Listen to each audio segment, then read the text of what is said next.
행복한 안식일입니다.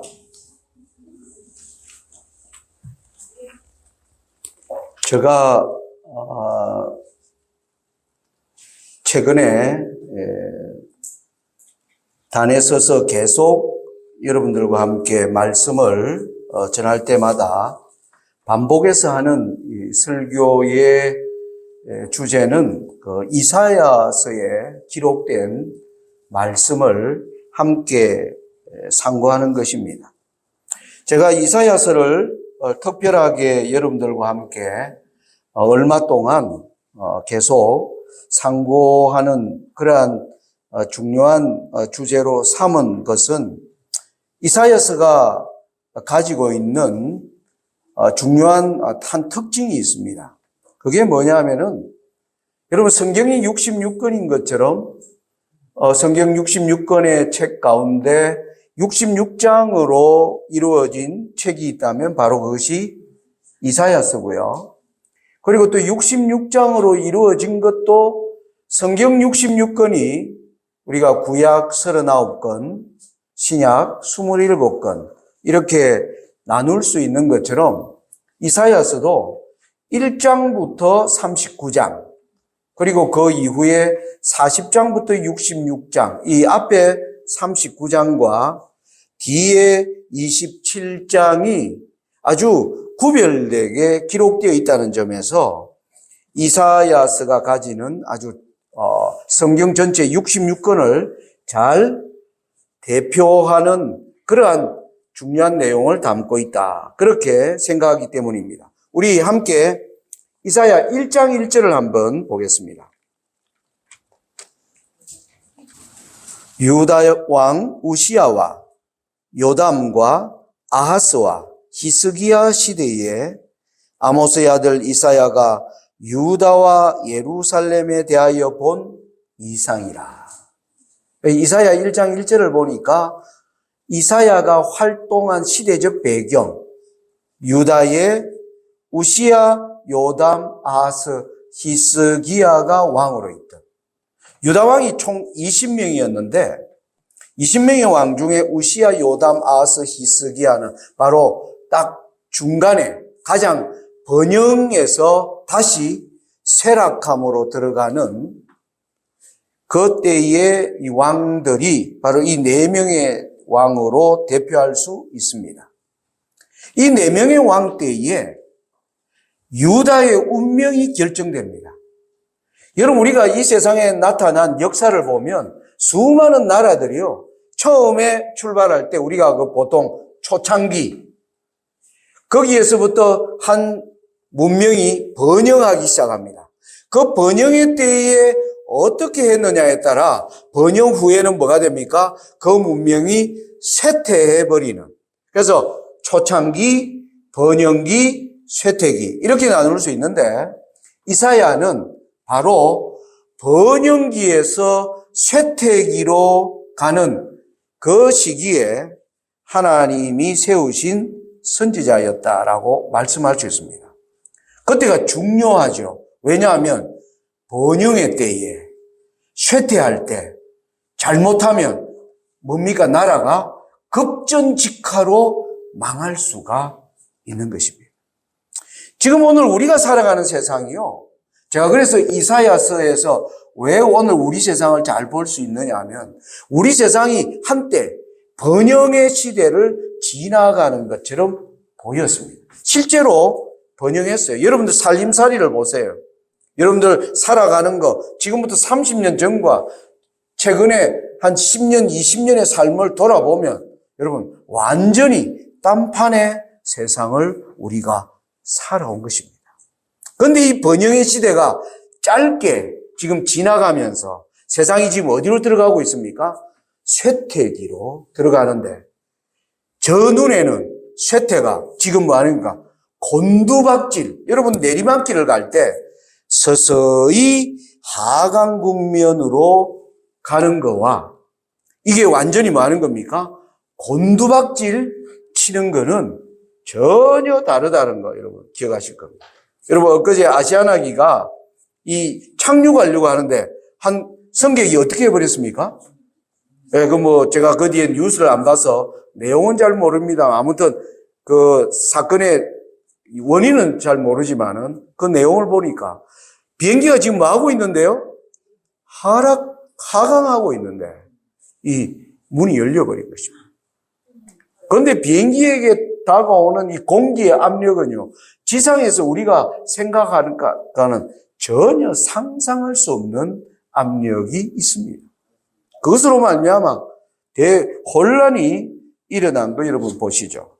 이 이사야서가 나라의 운명이 점점 기울어 간다는 것은 무슨 뜻입니까? 그들이 하나님을 떠난 그 지나간 삶을 회개하는 거기에 실패해서 이제 하나님도 그들을 포기할 수밖에 없는 그러한 입장에 있을 때 하나님의 자비하신 하나님은 이사야 선지자를 부르셔서 그들에게 회개를 요청하고 그들에게 회개에 합당한 열매를 보게 하기 위해서 하나님이 이사야 선지자를 이제 보내신 것을 우리가 볼 수가 있는데요.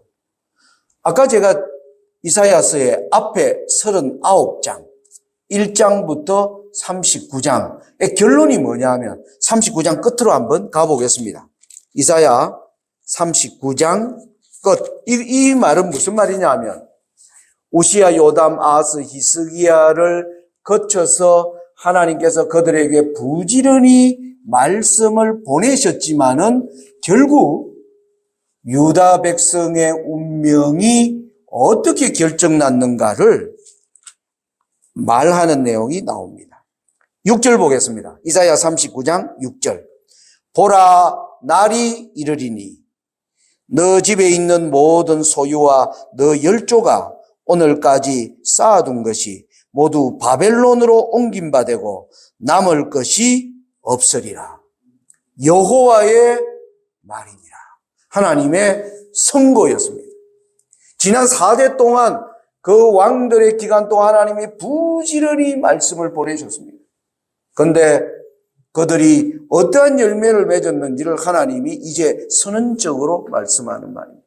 나 여호와가 말하는데 너희들의 모든 소유가 네 것이 아니고 너 대적이 와서 그것을 다 뭐 할 것이다?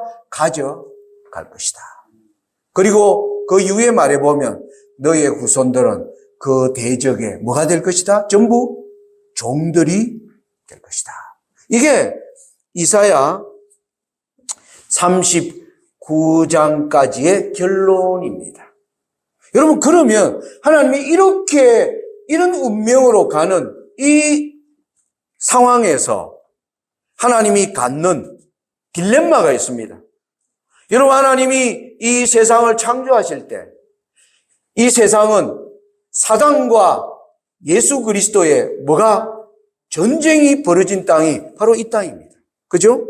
아담과 하와가 하나님이 먹지 말라고 하는 그 열매를 먹었을 때 하나님께서 친히 아담과 하와에게 오셔서 내가 너로 뱀에게 뭐라고 얘기했습니까? 내가 너로 뱀으로 여자와 원수가 되게 하고 그러면서 너는 여자의 후손의 발꿈치를 상하게 할 것이나 여자의 후손은 너 머리를 상하게 할 것이다. 여러분, 창세기 3장은 우주에서 시작된 죄가 이 땅으로 옮겨져 오면서 이 땅이 죄의 본격적인 뭐한 겁니까? 투쟁의 장소가 될 것인데 이 투쟁의 장소에서 하나님이 하시는 두 가지 사역이 거기에서 나온 겁니다. 내가 내 백성들을 여자의 후손들을 결코 네 종이 되게 하지 않고 너의 뭐가 되게 하겠다? 원수가 되게 하겠다. 그리고 그 가운데 그 여자의 후손은 너 머리를 치명적으로, 여러분 뱀은 어디를 때려야 됩니까? 제가 시골에서 농사를 짓다 보면 자주 뱀을 만납니다. 뱀은 뭐 하는 겁니까? 머리를 때려야 바로 힘을 잃어버립니다. 그래서 뱀의 머리를 상한다는 것은 사단의 치명적인 패배를 안겨 줄 것을 이야기하는 이 사역을 위해서 하나님은 뭐 했습니까? 아브라함을 부르시고 모세를 부르시고 사무엘을 부르시고 역사의 고비고비마다 그 사역이 뭐 되지 않도록 중단되지 않도록 하나님은 끊임없이 일해 오셨습니다. 그런데 하나님의 이 역사에 여러분 사무엘 때에 이스라엘 백성들이 뭐라고 얘기합니까? 예. 우리는 하나님이 직접 통치하는 이런 나라를 원하지 않고 저 옆에 나라처럼 저 블레셋 하나님 보십시오. 저 에돔 모압 한번 보십시오. 다 인간 다스리는 인간 왕이 있지 않습니까? 우리도 왕 주세요. 사무엘이 여러분 보면 굉장히 그 얘기를 들었을 때 사무엘이 슬퍼하고 있을 때 하나님이 사무엘에게 이렇게 얘기하십니다. 그들이 너를 버린 게 아니라 나를 버린 것이다. 그들이 하자는 대로 해주자. 그래서 그들에게 드디어 왕정이 서게 됩니다. 여러분 왕정이 결국은 뭐였습니까? 사울, 다윗, 솔로몬 3대 왕 거치면서 나라가 두 쪽이 나버립니다. 두 쪽 난 나라가 서로 경쟁하듯이 뭐 하는 겁니까? 하나님을 떠납니다. 그리고 이 시대에 히스기야 때에 북방 이스라엘은 아수르에 망하고 북방 이스라엘의 멸망을 보면서 하나님은 그때 이사야를 통해서 아주 회개하도록 유다는 그러한 지경에 빠지지 않도록 하나님이 수많은 은총을 그 백성들을 위하여 베푸시는 것을 보게 됩니다. 그런데 그들이 결국 우리가 아까 이사야 39장에서 읽은 것처럼 바벨론에 드디어 무너지는 그 운명적 상황에 놓였을 때 하나님이 비상조치를 강구하십니다. 왜? 하나님의 이 약속했던 여자와 여자의 후손에 대한 이 일이 중단되어서는 아니 되기 때문에 그때 하나님이 이사야서에 보시면 여러분 여호와의 열심이라고 하는 말이 딱 2번 기록되어 나옵니다. 제가 읽어보니까 2번이에요. 여러분 혹시 제가 잘못 봤으면 여러분 이사야서를 열심히 연구하죠. 장로님 여기 말고도 또 있대요 하고 저한테 알려주시면 제가 너무 고맙겠어요.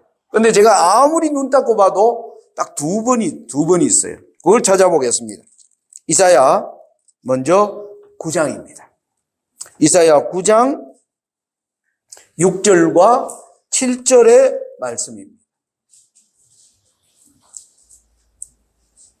이는 한 아기가 우리에게 낳고 한 아들을 우리에게 주신 바 되었는데 그 어깨에는 정사를 메었고 그 이름은 기묘자라 모사라 전능하신 하나님이라 영존하시는 아버지라 평강의 왕이라 할 것임이라. 그 정사와 평강의 더함이 무궁하며 또 다윗의 위에 앉아서 그 나라를 굳게 세우고 자금 이후 영원토록 공평과 정의로 그것을 보존하실 것이라. 만군의 여호와의 열심히 이를 이루시리라. 하나님이 이제는 너희들의 불순종으로 말미암아 이 많은 일들이 지금 성취되기 어려울 지경에 빠졌지만 하나님이 하나님의 열심으로 이루시겠다는 사역이 뭡니까? 한 아기를 태어나게 하겠다. 이 아기가 어떤 아기입니까? 보니까 그 어깨에는 정사를 맺고 그 이름은 기묘자라 모사라 전능하신 아버지라. 하나님이 인간으로 오시는 그 일을 하나님이 반드시 이루시겠다. 그게 이사야 9장 6절과 7절에 나오는 여호와의 열심입니다. 또 하나의 열심이 이사야 37장에 나옵니다. 이사야 37장 31절과 32절의 말씀을 보겠습니다. 유다 족속 중에 피하여 남는 자는 다시 아래로 뿌리를 받고 위로 열매를 맺히리니 이는 남는 자가 예루살렘에서 나오며 피하는 자가 시온에서 나올 것임이라. 만군의 여호와의 열심히 이를 이루시리이다. 이사야 몇 번 나온다고요? 딱 2번 나옵니다. 감사합니다. 2번. 이사야 몇 장과 몇 장? 9장과 37장. 여러분 잊지 마십시오. 유다가 바벨론에 무너지는 운명을 맞았을 때 하나님이 여호와의 열심으로 2가지를 이루겠다고 했습니다. 아들과 남은 자입니다. 이게 성경이 약속한 것입니다. 창세기 3장 15절이 그걸 약속한 것입니다. 아담과 하와가 하나님이 금하신 열매를 먹고 그들이 낭패 가운데 있을 때 하나님이 바로 뭐 했어요? 여자의 뱀의 머리를 상할 여자의 후손. 그리고 뱀과 여자를 뭐 되게 하겠다? 원수 되게 하겠다. 여러분, 바로 하나님이 2가지를 약속해요. 여자와 아들입니다. 여러분, 성경은 이 2가지 주제입니다. 여자와 아들. 여러분, 오늘날 우리가 마지막 시대에 여자로 대표되는 하나님의 교회를 우리가 출입하면서 여러분의 목표가 무엇입니까? 여러분, 재림의 영광스러운 하나님의 그날에 그 자리에 참석하기 위해서는 우리가 여자의 뭐가 되어야 돼요? 남은 자손이 되어야 되는 것입니다. 여러분, 여자의 남은 자손이 되지 못하면 우리는 뭐 한 겁니까? 우리의 운명은 영원한 하늘을 얻지 못합니다. 여러분, 이런 생각을 가지고 여러분 한 주일을 사십니까? 여러분 하루의 모든 계획이, 여러분의 바쁘게 살아가는 하루의 모든 활동들이 무엇을 중심으로 돌아가고 있는지 여러분 잘 점검하셔야 합니다. 제가 지난번 이사야서 얘기할 때 말했던 성경이 이사야 7장 14절. 잘 아시는 말씀. 처녀가 잉태하여 아들을 낳아. 바로 이게 뭡니까? 여자와 아들 이야기입니다. 여자와 아들. 이 2가지 주제가 성경이 가르치는 가장 핵심적인 주제입니다. 여러분, 이 주제를 깊이 명상해야 합니다.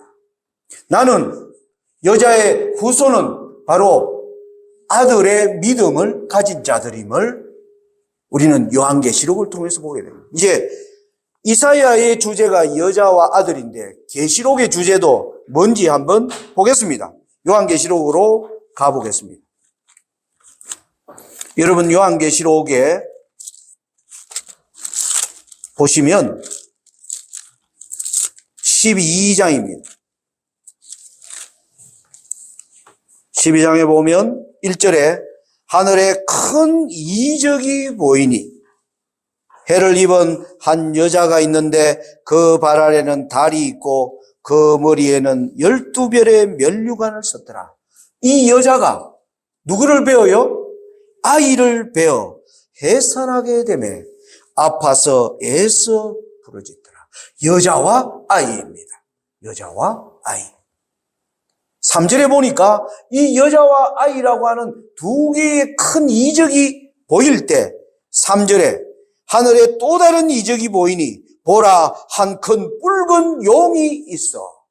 사단은 어디에 지금 집중하고 있습니까? 여자와 아이에 집중하고 있습니다. 사단은 이게 핵심임을 알고 있습니다. 이게 대쟁투의 핵심인 것입니다. 여러분, 오늘 저와 여러분은 여자의 남은 자손인가 하는 것입니다. 여자와 아이를 둔 용가의 싸움의 마지막, 계시록 12장 17절 보십시오. 계시록 12장 17절. 용이 여자에게 분노하여 돌아가서 그 여자의 남은 자손, 곧 하나님의 계명을 지키며 예수의 증거를 가진 자들로 더불어 싸우려고 바다 모래 위에 섰더라. 여러분, 요한계시록의 주제가 뭡니까? 여자와 아이. 그리고 이것이 마지막 때에는 여자의 남은 자손입니다. 이번 가정본과 2023년 2기의 가정공과가 바로 이 주제 아닙니까? 여자의 남은 자손이 되게 하기 위해서 하나님은 계시록 14장에 세 천사의 기별을 하나님 뭐예요? 들으라고 말씀해 주신 것입니다. 여러분, 요한계시록은 내가 보니, 또 한 곳에는 내가 들으니, 그렇게 나옵니다. 여기 아까 12장에 보니까 뭐예요? 하늘의 큰 이적이 보이니 하나님이 요한에게 보여줬어요. 그리고 듣는 건 어떻게 쓰면 계시록 14장에 보시면 7절에 그가 큰 음성으로 가로되 하나님을 두려워하며 그에게 영광을 돌리라. 그에게 들리는 말씀입니다. 여러분, 오늘 우리가 보고 들어야 될 것이 무엇인지 여러분 잘 아시기 바랍니다. 여러분, 지금 우리가 살아가는 방식을요, 잘 점검하셔야 돼요. 아니면 오늘 공과가 준 것처럼 그냥 혼돈의 도시 속에 살다가 여전히 혼돈 가운데서 헤매다가 인생 끝나는 것입니다.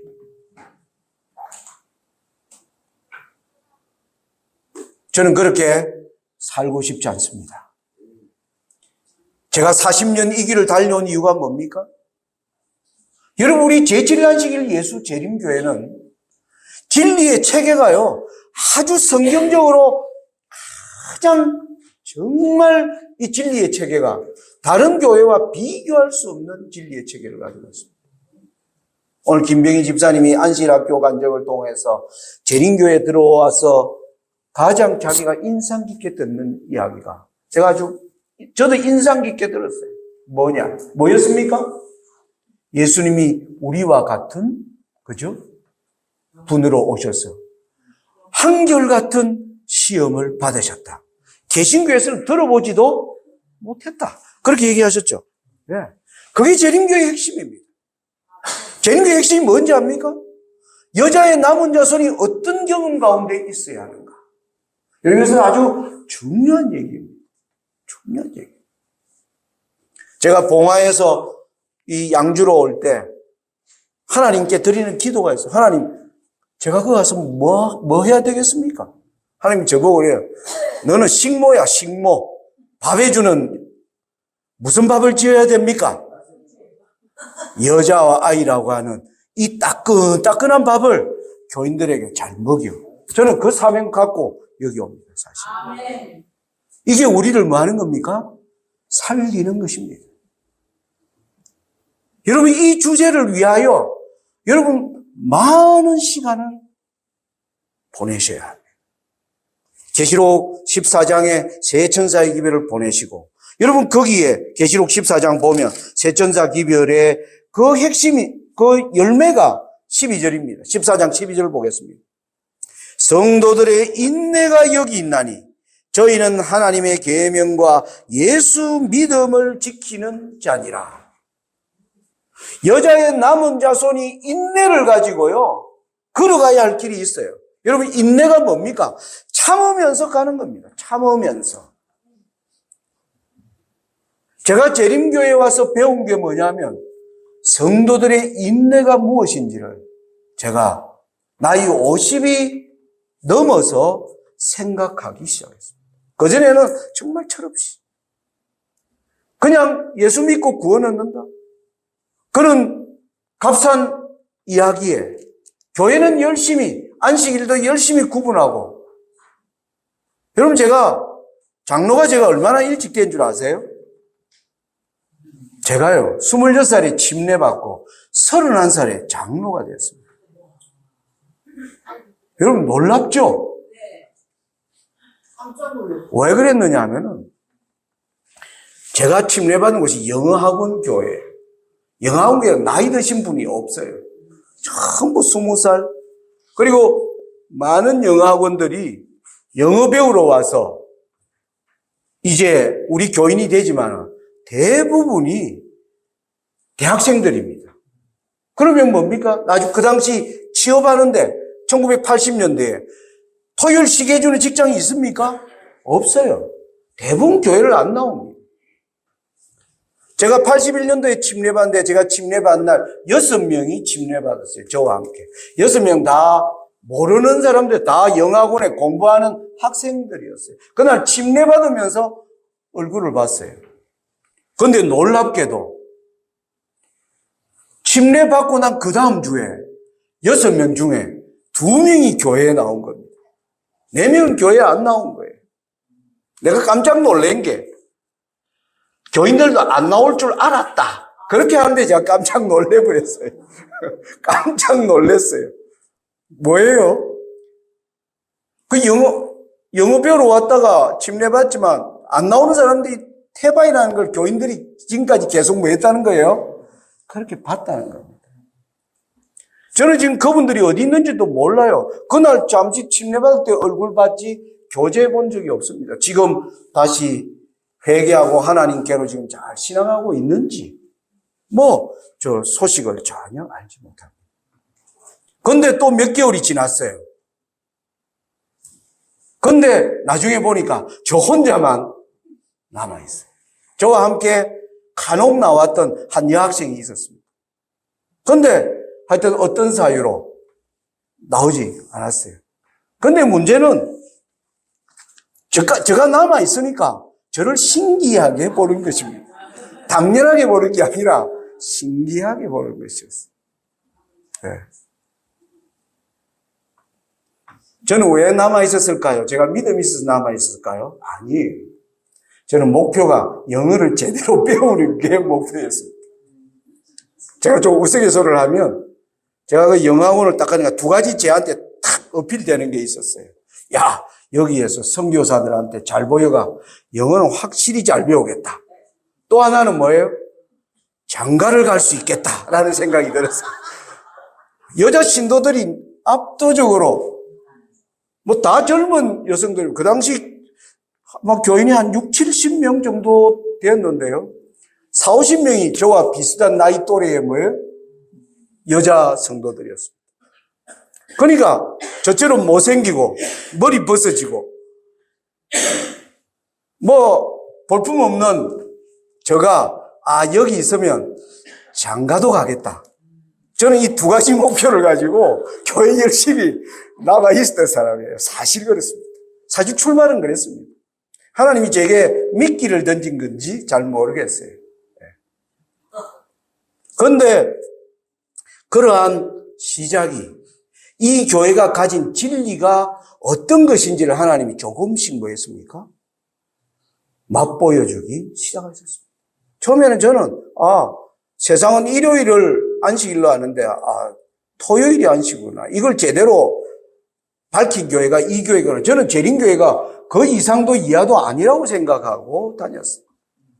그런데 이 교회가 가지고 있는 진리의 체계가 아주 여러 가지 저의 삶에 굉장한 계속 재림교인으로 남아있으려면 계속 선택해야 했습니다. 선택하지 않고는 이 교회에 남아있을 수 없습니다. 생각 없이 살면 재림교인으로 끝까지 남아있을 수가 없습니다. 그게 끊임없이 무언가를 결정하고 선택하는으로 하나님이 이끌어갔습니다. 그런데 사단이 지금 어떤 세상을 만들어 놓은 겁니까? 사람들은 지금 뭡니까? 그냥 세상이 물결치듯이 따라가는 세상을 만들어버렸고, 많은 재림신자도 그 물결에 휩쓸려 가는 이 세태 가운데. 여러분, 성도들의 인내가 여기 있나니. 인내는 뭡니까? 자기가 방향을 알고 참고 걸어가는 사람. 여자의 남은 자손인 것입니다. 여러분, 성도들의 인내가 여기 있나니 이걸 요한계시록으로 좀 풀어볼 필요가 있지 않겠습니까? 계시록 13장 그 앞에 13장 10절의 말씀을 보겠습니다. 성도들의 인내가 뭔지 한번 구체적으로 들여다보면 계시록 13장 10절입니다.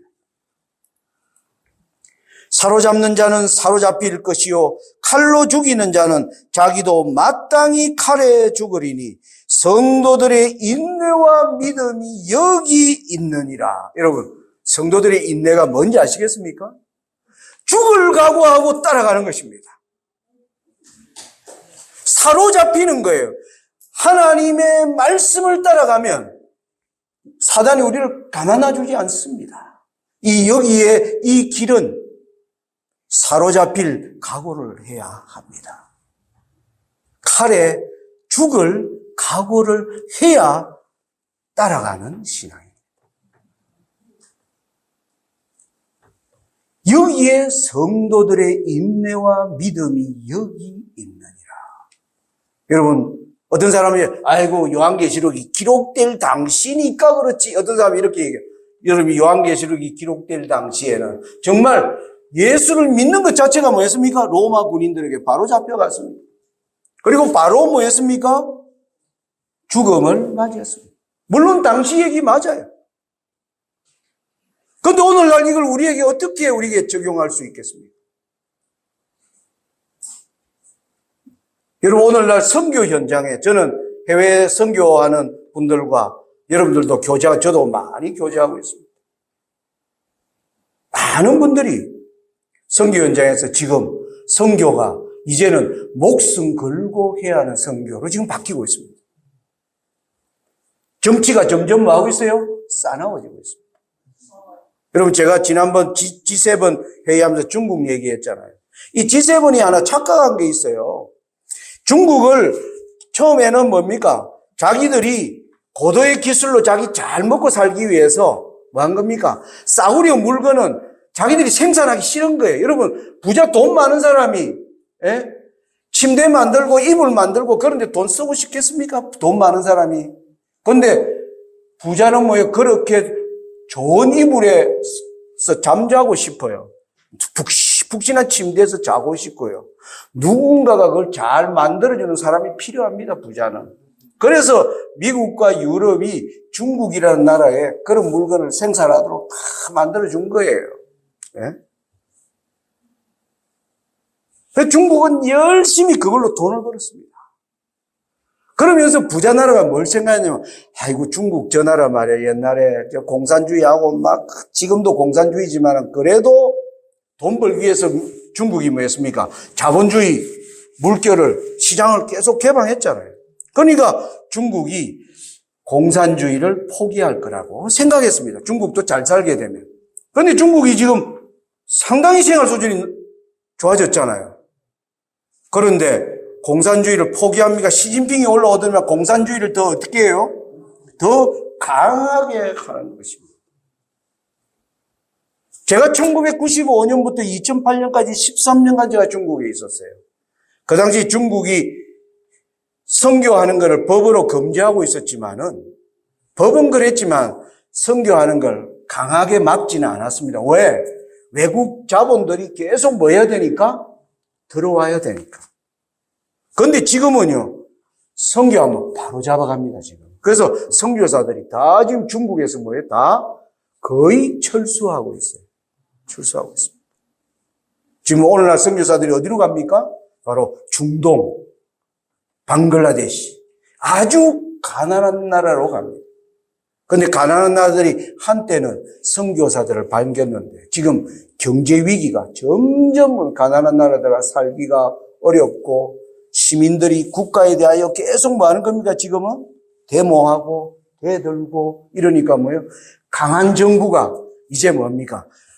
억압하는 이런 시대로 지금 선교 환경이 바뀌고 있습니다. 정말 그런 곳에는 바로 이제는 예수 전하다가 사로잡히고 칼에 죽을 각오를 해야 합니다. 그런데 대한민국에 사는 우리는 어디에 성도의 인내를 찾아야 할까요? 여러분, 오늘 우리가 먹고 사는 문제에 여러분들이 안식일을 희생하고 재림신자들이 안식일을 뭡니까? 돈벌이 수단으로 생각하는 이런 사람들이 점점 오랫동안 그렇게 살아간 사람들이 많습니다. 돈을 벌기 위해서 안식일을 희생하는 일들이 너무나 잦게 있습니다. 이게 오늘 우리의 현실입니다. 이대로 살아도 될까요? 여러분, 바로 여기에 나의 먹고 사는 모든 문제가 하나님께 과연 나는 맡기고 있는가? 여러분, 돈 버는 방식을 여러분 깊이 생각해 봐야 합니다. 너희는 먼저 그의 나라와 그의 의를 구하라. 그리하면 이 모든 것을 더하시리라. 제가 나이 50이 됐을 때 이 말씀 앞에 깊이 하나님이 제 마음속에 끊임없이 얘기했습니다. 내가 너를 먹어 살리는 것을 너는 과연 믿을 수 있느냐? 엄청난 갈등이 왔습니다. 결심하기 힘들었습니다. 사단이 끊임없이 야, 네 나이 50대인데 네 은행 통장에 네 모아놓은 돈도 없이 중국에서 다 빈털터리가 한국 나가면 누가 널 도와주겠어? 그리고 너희 딸 봐. 딸 이제 곧 대학 다니고 아들 군대 제대하면 시집장가 다 보내야 되는데 그 돈 있어? 이게 저한테 주는 엄청난 압박이었습니다. 사실 현실적인 문제였어요. 현실적인 문제였습니다. 투쟁해야 했습니다. 하나님의 말씀으로 집중하면서 답을 얻어야 했습니다. 그랬더니 하나님은 뭐 하는 겁니까? 살 길을 하나님이 만들어 가시는 것을 저는 분명히 간증할 수 있습니다. 여러분 정말 무엇을 먹든지 무엇을 입을까 뭐 하지 마라? 염려하지 말라. 이 모든 것이 너희에게 있어야 할 줄을 하나님은 다 아십니다. 우리의 모든 것들이 하나님은 제 주머니에 현금이 얼마 있는지 하나님은 그까지 다 세시는 분이세요. 제가 깜짝깜짝 놀랍니다. 여러분 성도들의 인내가 여기 있습니다. 여러분 이 말씀 앞에서 우리는 어떠한 사람입니까? 여러분 다시 말씀으로 돌아가면 오늘 성경의 주제는 여자와 아이입니다. 여자와 아이. 요한계시록도 보니까 뭐예요? 여자와 아이. 이 여자와 아이에서 여자의 남은 자손은 뭡니까? 이 아이가 가진 믿음을 열매로 가지는 사람들입니다. 히브리서 우리 10장 말씀을 보겠습니다. 이 아들이 세상에 임할 때 어떻게 하셨는가? 히브리서 10장의 말씀을 보겠습니다. 히브리 10장 5절입니다. 그러므로 세상에 임하실 때에 가라사대, 바로 예수님이 세상에 임하실 때의 말입니다. 가라사대, 하나님이 제사와 예물을 원치 아니하시고 오직 나를 위하여 한 몸을 예비하셨도다. 전체로 번제함과 속죄제는 기뻐하지 아니하시나니 이에 내가 말하기를 하나님이여 보시옵소서 두루마리 책에 나를 가리켜 기록한 것과 같이 하나님의 뜻을 행하러 왔나이다. 이게 예수님이 세상에 임하실 때 예수님의 믿음이었습니다. 세상에 주어진 모든 제도는 한 사람, 여자와 아이를 말하고 있었습니다. 여자와 아이. 여자와 아이가 세상을 바꿀 것이다. 드디어 그는 하나님이 지정하신 처녀의 몸으로 자기가 잉태된 걸 알았습니다. 그 아이에게 가르쳐 주기 위한 모든 교훈이 이 아이에게 가르쳐 주는 교훈이었습니다. 제사 드리는 속죄제, 소제, 번제, 화목제 모든 것들이 드려지는 희생, 제물, 그것은 한 몸이었습니다. 인간을 위해서. 인간의 이 죽을 운명을 위해서 한 몸이 드려져야 된다. 희생 제물은 바로 자기를 말하고 있다는 것을 알게 된 것입니다. 그 하나님의 부르심 앞에 예수님의 간증이 바로 이거예요. 7절 다시 봅니다. 이에 내가 말하기를. 이게 바로 하나님의 요구를 알았다는 것입니다. 자기가 이 땅에 왜 왔는지, 어린 예수가 자기를 이 땅에 보내신 아버지의 뜻이 무엇인지, 성경이 말하고 있는 여자와 아이의 핵심 주제가 무엇인지 예수님이 아셨다는 겁니다. 그때 예수님의 말이 하나님이여 보시옵소서 두루마리 책에 기록한 것과 같이 하나님의 뜻을 행하러 왔나이다. 그분의 삶의 모든 기준은 바로 보내신 분의 뜻이었습니다. 오늘 이 무너지는 세상 가운데서 하나님은 여전히 이 SDA 교회를 붙들고 계십니다. 양주 중앙교회를 부족한 여러분에게 맡기고 계십니다. 여러분이 여기에 자부심을 느끼셔야 돼요. 여기에서 나는 하나님의 뜻을 실행하기 위하여 나는 이 교회에서 어떤 자리에 나는 서 있어야 하는가? 나는 무엇을 위해서 나의 모든 노력을 거기에 기울여야 할 것인가? 여러분, 그 앞에 서게 되시기 간절히 바랍니다. 나이 80이 넘은 분이나 젊은 분이나 다 하나님이 하시는 역할이 우리에게 주어진 것이 있습니다. 그 뜻 앞에 이끌림 받아야 합니다. 그 뜻을 실행하기 위하여 주님을 바라보면서 달려가요. 그것이 바로 성도들의 인내입니다. 여러분, 그 열매가 뭔지 압니까? 바로 하나님의 율법이요, 저게 즐거운 겁니다. 이게 이루어지는 열매입니다. 제 마음속에요, 하나님의 뜻 실행하고 사는 게 뭐예요? 기쁘고 즐거운 겁니다. 제가 예전에는요, 하나님 뜻 벗어나서 사는 것이 제 즐거움이었어요. 그런데 제가 이 길을 걸어가 보니까 하나님이 제 마음속에 끊임없이 주는 게 뭐냐면 하나님의 뜻을 알고 그 뜻이 나타나면 뭐 하는 겁니까? 굴복하는 것입니다. 순종하는 것입니다. 저는 여전히 부족합니다. 우리 아내가 어제 안 온 이유가, 여보, 매주 옆에서 제가 4시간 운전해가 오늘 그 앉아있는 게 상당히 자기도 좀 힘든지 한 주만 쉬면 안 돼, 그래요. 그래서 제가. 네. 그래서, 그래, 당신 없으면 나 기차 타고 간다. 내 차 운전 안 하고. 그래. 오는데, 집에서 나오는데 뭐라 하는 줄 알아요? 저보고. 오래요.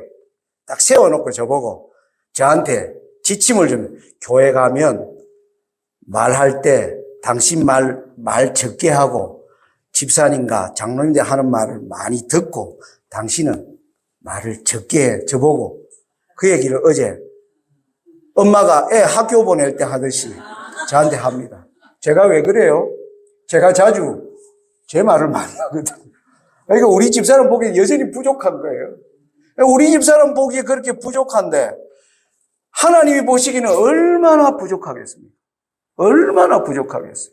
근데 하나님이 우리에게 이 일을 맡기시고 당신의 뜻을 보여주시기를 기뻐하신다. 여러분, 우리가 이런 하나님을 모시고 계십니다. 천지를 지으신 여호와가 우리에게 당신의 뜻을 나타내기를 기뻐하시는 하나님 앞에 여러분 즐거이 헌신하는 저와 여러분들이 되시기를 바라면서 오늘 말씀을 마칩니다.